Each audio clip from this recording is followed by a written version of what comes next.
This is a CBS News special report. I'm Lindsay Reiser at CBS News headquarters in New York. The National Transportation Safety Board is giving an update on the air disaster last night near Washington. Let's listen. The Transportation Safety Board is an independent federal agency that's charged by Congress with investigating every civil aviation and serious accident and serious incident in the United States and significant events in other modes of transportation. I want to start by expressing our deepest condolences, our sympathies on behalf of the entire board for those who lost loved ones in this terrible tragedy. Our thoughts, our prayers are with you. Entire communities were affected, and we are thinking of you. With me today is Bryce Banning. Bryce is a senior aircraft accident investigator with the National Transportation Safety Board. He's also going to serve as our investigator in charge of this investigation. Also with me today is the entire board. We have Todd Inman, Member Todd Inman. Todd is going to serve as the board member on scene, the spokesperson for this investigation. All of the board members will be here. We have Vice Chairman Alvin Brown, Member Mike Graham, who lived in Wichita for 20 years, and we also have Member Tom Chapman. The NTSB's headquarters is just a mile from here, and so we are all here because this is an all-hands on-deck event. And we're here to assure the American people that we are going to leave no stone unturned in this investigation. We are going to conduct a thorough investigation of this entire tragedy, looking at the facts. Now, with that, I want to level set. When we go to the scene, and we were here last night, we allow the responders to do their important safety mission, which in this case was search and rescue and recovery. We stand back to allow them to do their important safety mission. And so this, for us, is our first full day on scene with our entire crew coming together. We have about nearly 50 people on scene, and in addition to our resources back at headquarters in our labs and throughout the agency. So with that said, we are not going to get into specific facts in this press conference. I want to level set here. We're going to get into our investigative process. As we are able to confirm factual information, we will provide that. I do want to say this is a whole of government effort. I was able to brief, along with others, the President of the United States and the Vice President this afternoon. I want to thank them for their leadership, for their tremendous support of the NTSB, for our investigators, and for the responders that are on scene doing an important mission. I also want to thank Secretary Sean Duffy, who I was communicating with early on after we first got word of this tragedy. We've been working together throughout the day, along with his team at the DOT and within FAA. I also want to thank Secretary Pete Hegseth, who was also integral in working with us today.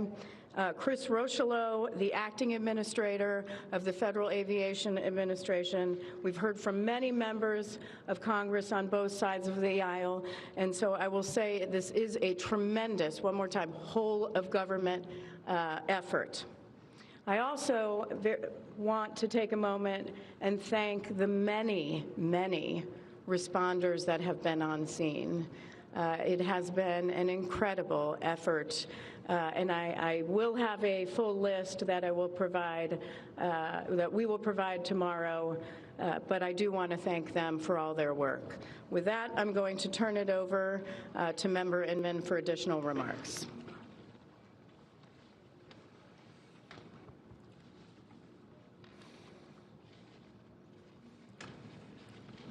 So today is our first full day on scene. Our investigative team will be on scene as long as it takes in order to obtain all of the perishable evidence and all of the fact-finding that is needed to bring us to a conclusion of probable cause. Our mission is to understand not just what happened, but why it happened, and to recommend changes to prevent it from happening again. Since we're just beginning our investigation, we don't have a great deal of information to share right now. We will keep you informed by giving regular updates as we learn more. Our intention is to have a preliminary report within 30 days, and the final report will be issued once we've completed all of our fact-finding and investigation. Now, we will not be determining the probable cause of the accident while we are here on scene, nor will we speculate about what may have caused this accident. Today, we will be going and having an organizational meeting and establishing our parties to our investigation. We currently have the following parties that are already identified: PSA Airlines, GE Aerospace, Sikorsky, FAA, NACTA, which represents the air traffic controllers, ALPA, which represents the pilots, Army, AFA, which represents the flight attendants. The Transportation Safety Board of Canada will be an accredited representative under Annex 13 of ICAO. They will be supplemented by MHIRG as a technical advisor. They were previously known as Bombardier. The NTSB offers this party status to those companies, government agencies, and associations that have employees, activities, or equipment involved in the accident. We offer that because they will provide technical expertise and relevant information supporting the development of the best possible factual record. Once they join this investigation, they are not permitted to release documents or talk publicly about the investigation without the consent of the NTSB. So I want to stress this. It is only the NTSB that will provide information related to this investigation, with one exception. Regarding the fatalities that occurred, that notification will be handled by the D.C. medical examiner. We will not be discussing fatalities or names. That will be handled by them as the proper authority. So we want to talk a little bit about our process. We will analyze the facts and determine the probable cause of the accident, and then issue a report of those determinations. I also want to talk a little bit about some additional people that are here with us, and they're very important to us, and that is our family assistance group. Later today, we will be briefing the families. We normally try to do this before a media event, but in this case, they're still arriving. Our family assistance specialists are already working closely with local officials and others to help assist them in their efforts to support everyone that's affected by this accident. And let me just reiterate what the chair said. A loss of life in an aviation accident is very unusual in the United States, and our heartfelt sorrow goes out to everyone that's affected. It affects us, it affects everyone around us. There are a lot of people hurting today. We will help find out what happened. We will do it factually, and we will do it accurately. As part of this, we are going to be standing up some specific working groups. Those working groups will be operations. They will be looking at the history of the accident flight and crew members' duties for as many days before the crash as appears relevant. We'll be forming a structures group, which will be the documentation of the airframe wreckage and the accident scene, including calculation of impact angles to help determine the plane's pre-impact course and altitude. We'll have a power plants group. They will do the examination of the engines and the engine accessories. We'll have a systems group. They will study the components of the plane's hydraulic, electrical, pneumatic, and associated systems, together with the instruments and elements of the flight control system. We'll have an air traffic control group. They will do reconstruction and review of air traffic control systems provided to and including acquisition of pertinent flight track surveillance information, what you might typically think of as radar or ADSB, along with controller pilot communications. We will also have a survival factors group. They will be doing the documentation of impact, forces and injuries, community emergency planning, and all crash and fire rescue efforts. Also, due to the unique nature of this crash, we will be having a helicopter group as well. Lastly, we will have a human performance group, and this will not be its own group. It will actually be a part of the operations, air traffic control, and helicopter groups. They will study the crew performance and all before the accident factors that might be involved in human error, including fatigue, medication, medical histories, training, workload, equipment design, and work environment. Now we're going to take a few questions, but I will again stress, we don't have a lot of information now. We will continue to gather that.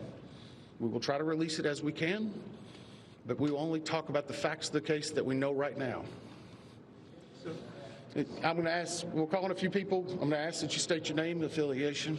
James Matthews from Sky News. So we've heard from President Trump today talking about DEI hiring policies within the FAA and associating that with the cause of this accident. What do you say to that? Well, unfortunately, I didn't hear the remarks. I was briefing House and Senate members, but I believe, Chair, would you like to take that? As part of any investigation, we look at the human, the machine, and the environment. So we will look at all the humans that were involved in this accident. Again, we will look at the aircraft, we will look at the helicopter, we will look at the environment in which they were operating in. That is standard in any part of our investigation. I'll turn it back. Chair, can I ask you, has the flight data recorder been recovered yet? And what is the difficulty in a water disaster like this, which presents a very difficult environment for your investigators and the people out of the water right now? Well, the question was on the flight data recorders, and we have not recovered the flight data recorders yet. We know they're there.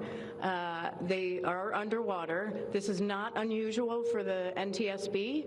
We have many times recovered flight data recorders in water. We have our lab right here that it's about a mile from the NTSB, so it's not unusual, and once we get those, we'll be able to get those read and information from them to be able to provide further information to you. Chair.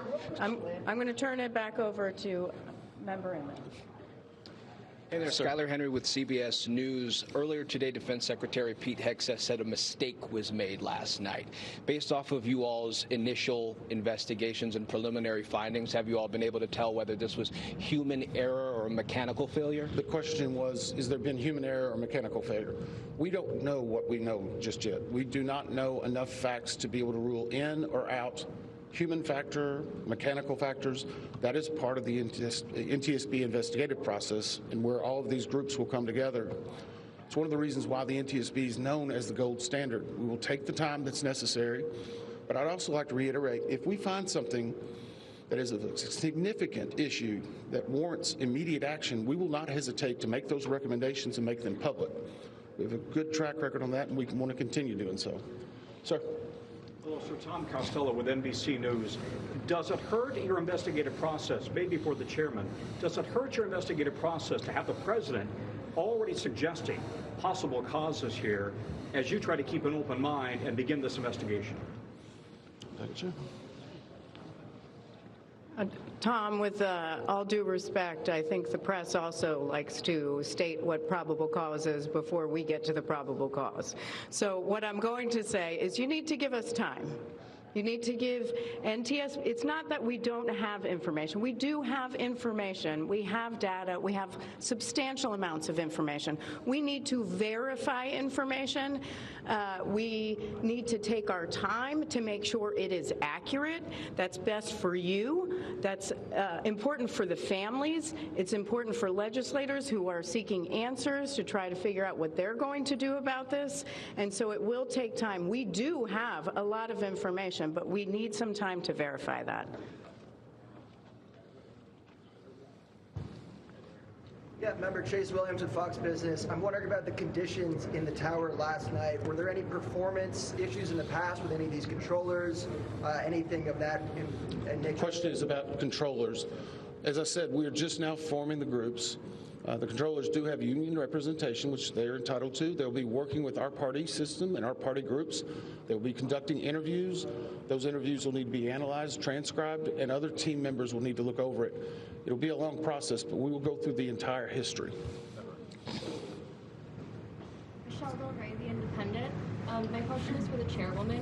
Can you tell us more about what the president and the vice president's responses were when you briefed them this afternoon? Sure. So the question was about my briefing for the president and the vice president. As is standard, we offer briefings on our process and what we know, and this was a briefing with the president and vice president and with Secretary Duffy and Secretary Hegseth and also the acting administrator of the FAA. There was discussion on what we know so far and our process, and that was about it. Madam Chairwoman, Stephanie Ramos with ABC News. Similar to Tom Costello's question, the president has stated what may have caused the crash, stating common sense. Does that affect your progress at all at this early stage? Yeah, so the NTSB, we conduct an important safety mission where we take a very careful approach.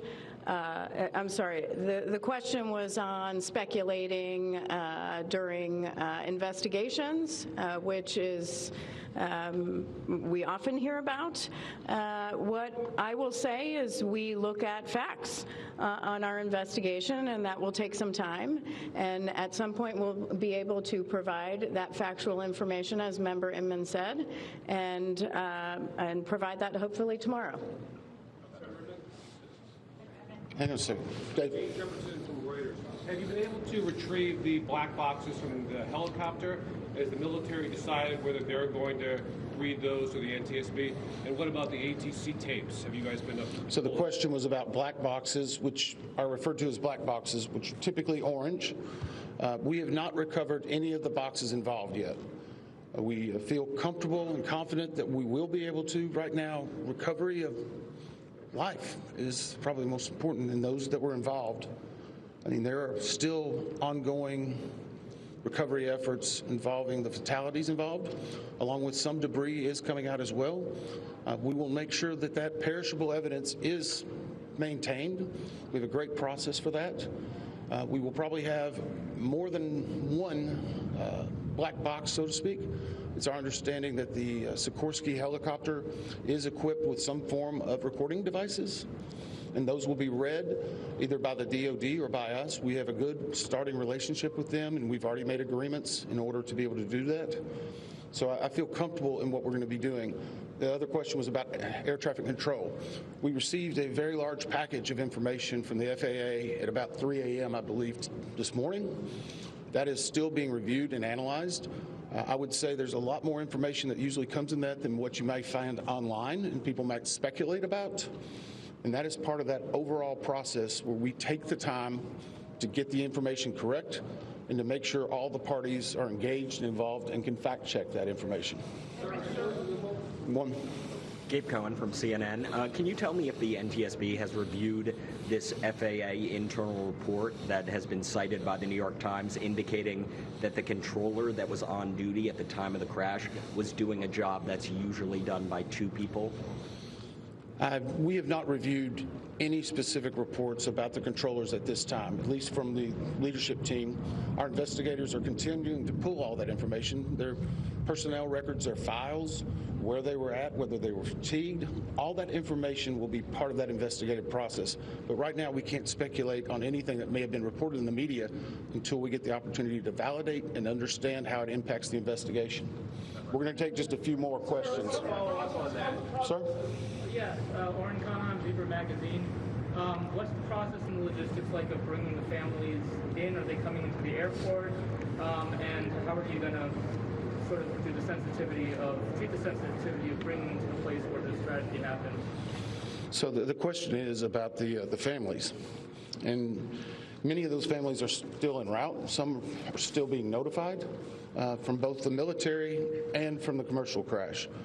There is a family assistance facility that's being stood up by American and PSA Airlines in Bethesda, Maryland. They've already been working on that, standing it up. Our team from our disaster assistance team has also been coordinating with them.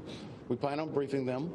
It is customary that at some point, if the families wish to go to part of the accident site, that we would arrange such a thing, but it will only be when we know that it's safe, we have the correct perishable evidence, and we can do it in the proper modesty that should be for those family members. It will be a little bit of a process, but it will take some time.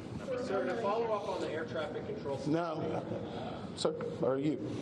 I know that Marielle Carvin with DC News Now. We've heard from some witnesses that they saw people were able to come down the slides of the plane. Has there been any indication that people made it off the plane into the water?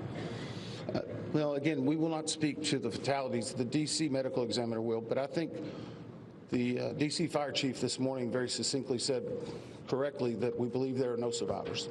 What were they off the plane? Like, did they even get out of the plane? Last question. So, hang on one second. Right now, we're going through the debris fields. Nothing we've seen would indicate that maybe slides or chutes were deployed. It was a very quick, rapid impact. But we've seen nothing in that regard so far from the evidence we had, but we still need to verify all of that information. One more question? Jeff Cook, ABC News. Go ahead. Jeff Cook, ABC News. What do you know about the altitude of the helicopter at the moment of impact? And can you talk about the procedures for such helicopters in that area? The question was about the helicopter procedures, and in D.C. it's kind of a unique environment.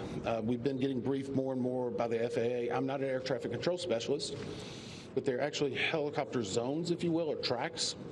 And this one was transiting, I believe, from track 1 to 4 as part of their normal procedure. If you live in D.C., you see a lot of helicopters going down into this area.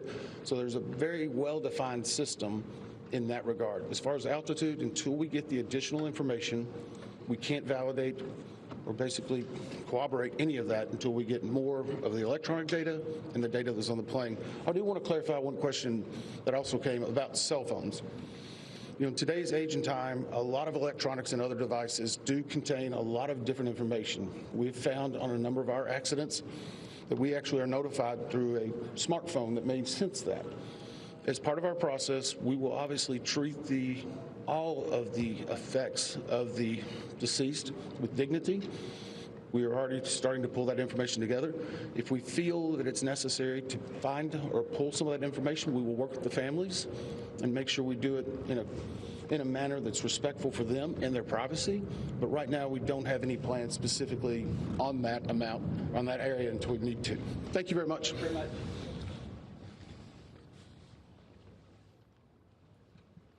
That was a briefing from the National Transportation Safety Board, including from Chair Jennifer Homendy, who said this is an all-hands-on-deck event, that they will leave no stone unturned and will conduct a thorough investigation after last night's collision between a regional American Airlines plane, which was carrying 64 people on board, and a Black Hawk military helicopter, which was carrying 3 soldiers. No survivors are believed to have been found. This is now a recovery mission. NTSB Chair Homendy said that today is their first full day on the scene. They have nearly 50 people there.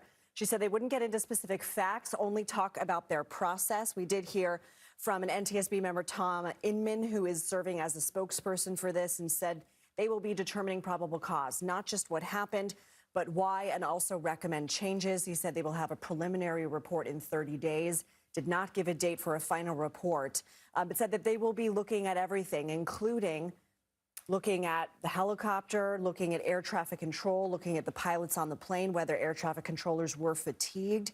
Now, he was asked a question, any indication of whether people made it off of the plane, and he said, quoting the D.C. fire chief, saying that he said correctly, we believe there are no survivors, and saying nothing they have seen in the debris field would suggest any slides or chutes were deployed, saying it was a rapid descension into water. We're joined now by Laura Einsettler, a commercial airline pilot with more than 30 years of flying experience. Thank you for joining us on such a tragic day. What stands out to you right now based on what we know about this collision? Well, as we just heard from the NTSB, there's so many different factors involved that they're going to be looking at. I can only really speak to pilots' perspectives on this. I mean, our number one most critical priority is keeping everyone safe at all times. And with aviation, we dissect everything with a fine-tooth comb so that we can make changes going forward to help best protect everyone involved. I do want to ask you about something that we heard from Senator Tammy Duckworth, and that is that air traffic control contacted and spoke with the helicopter crew twice. They acknowledged the instructions twice, that this specific area is a special flight restricted area and you have to fly there with additional training. There's also the question of whether they were using night vision goggles, but that every member on board that Black Hawk helicopter will have been tasked with also looking around and making sure there were no obstructions or anything. Anything from what I just said that stands out to you and what you've been thinking about? So we have to look and see, again, the NTSB will determine this as far as accurate timing and space, you know, where everyone was positioned at. But when you see the flight tracks and you hear some of the data recordings, yes, the Black Hawk the second pilot had clicked on and said that, yes, they affirmatively had the regional jet in sight.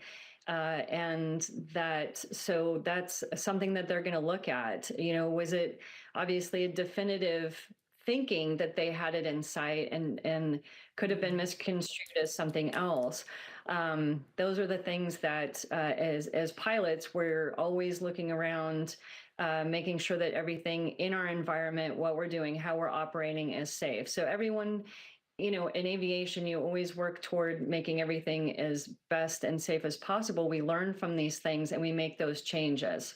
Captain Einsettler, thank you so much. Let's go to Skylar Henry at Reagan National Airport. Skylar, you were just at that press conference and you asked a specific question, quoting something that Defense Secretary Hicks has said today, that a mistake was made. Take us through your question and the response, please.